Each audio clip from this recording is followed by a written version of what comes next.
किसी ने क्या खूब कहा है, जब तक आप खुद पर विश्वास नहीं करते, तब तक आप भगवान पर विश्वास नहीं कर सकते।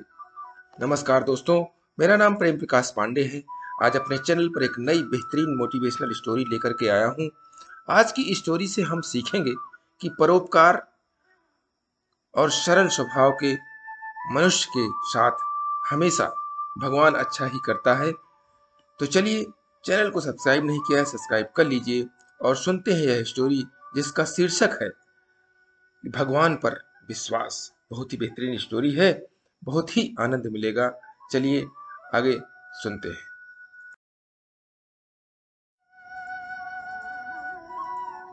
हर समय कंठी माला लेकर बैठे रहते हो, कभी कुछ दो पैसे का इंतजाम करो। लड़की के लिए लड़का नहीं देखना। आज फिर निर्मला ने रोज की तरह सुबह से ही बड़बड़ाना शुरू कर दिया। अरे भगवान, ईश्वर पर विश्वास रखो, समय पर सब हो जाएगा। चौबे जी ने अपना गमछा संभालते हुए कहा। इन चरणों में जो भी आए उसका जन्म सफल हो जाए। हाँ हाँ, ईश्वर तो जैसे घर बैठे ही लड़का भेज देंगे। भगवान के पास तो कोई काम है नहीं, सिर्फ आपका ध्यान रखने के अलावा। अरे क्यों पूरा दिन चक चक करती रहती हो? वैसे चौबे जी कभी गुस्सा नहीं होते। वो तो बीमारी के चलते नौकरी छोड़ दी थी। अब पूरा दिन बस गोपाल जी की सेवा करते और उन्हीं के बारे में ही सोचते हैं। निर्मला बोली, जयपुर वाली मौसी बता रही थी उनके रिश्तेदारी में एक लड़का है, पर देखने तो तब जाओगे जब जेब में 1000-2000 रुपए होंगे। जो 10-20 रुपए बचते हैं उन्हें भी अपने दोस्तों को उधार दे देते हो।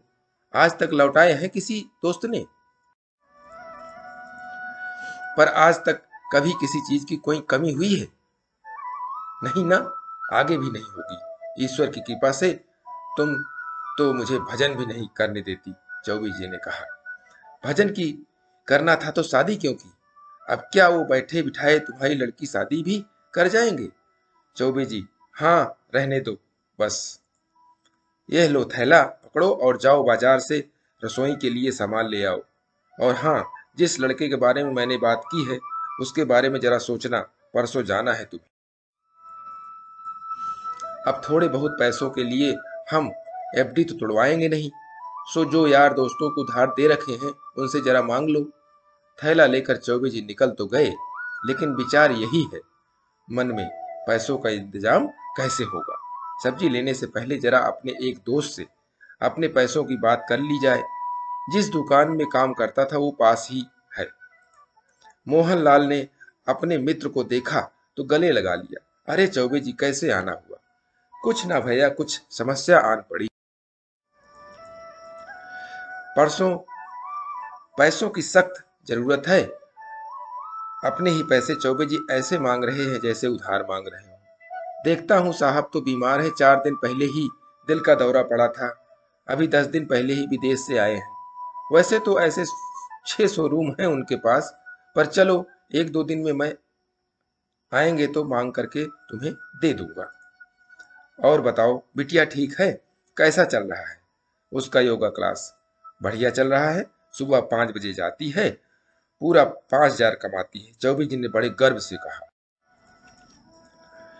सर्वगुण संपन्न है जी हमारी लियली। केबिन से बाहर निकलते ही एक जगह नजर टिक गई। इतनी सुंदर मूर्ति गोपाल की। चौबे जी अपलक देखते रहते थे, जैसे अभी बात करने लगेगी।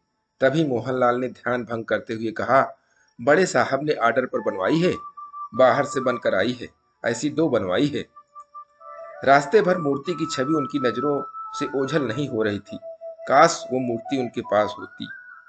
भूल नहीं पा रहे हैं। काश अगर उनके पास होती, कैसे दिन भर निहारते रहते। चौबे जी के मन में यह चल रहा था। क्या क्या सेवा करते, सोचते सोचते घर कब आया पता ही नहीं चला। लेकिन घर के सामने इतनी भीड़ क्यों है? यह गाड़ी किसकी खड़ी है? गाड़ी तो काफी महंगी लग रही है। अपने घर के दरवाजे में घुसने ही वाले थे कि थैला हाथ से छीनकर निर्मला ने मुस्कुराकर उनका स्वागत किया। कौन आया है? अंदर सूट बूट में एक आदमी बैठा है।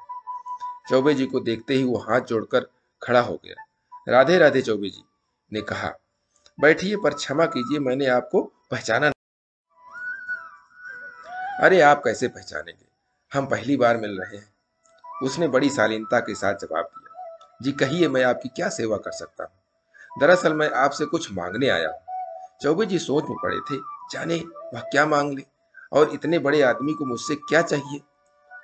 आज से 4 दिन पहले मैं सुबह की सैर के लिए गया था, लेकिन उस दिन मेरे साथ एक दुर्घटना हुई। अचानक मुझे हार्ट अटैक आ गया। आसपास कोई नहीं था मदद के लिए, ना मैं कुछ बोल पा रहा था। तभी एक लड़की स्कूटी पर आती दिखी। मुझे सड़क पर पड़े हुए देखकर उसने अपनी स्कूटी रोकी। अकेली वो भी मुझे उठा नहीं सकती थी।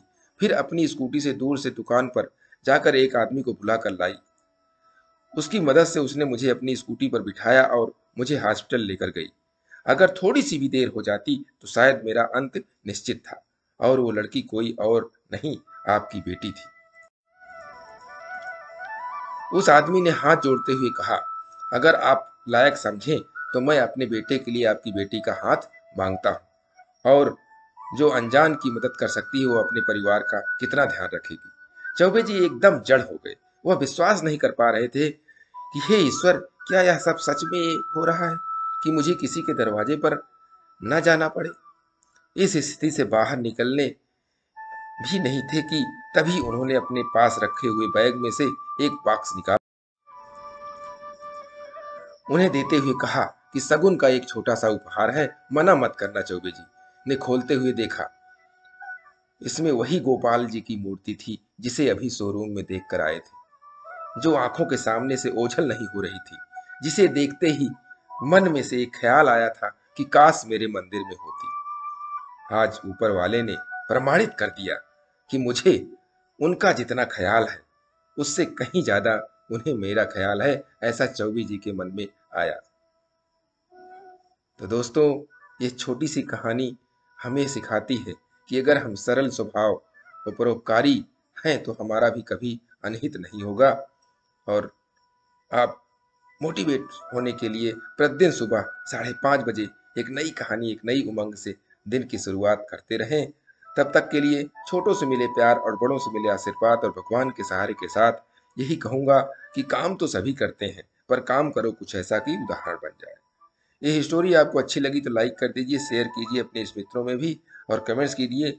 और चैनल को अभी तक सब्सक्राइब नहीं किया है, सब्सक्राइब कर लीजिए। और नई नई बेहतरीन मोटिवेशनल स्टोरी पाने के लिए प्रेस बेल आइकन।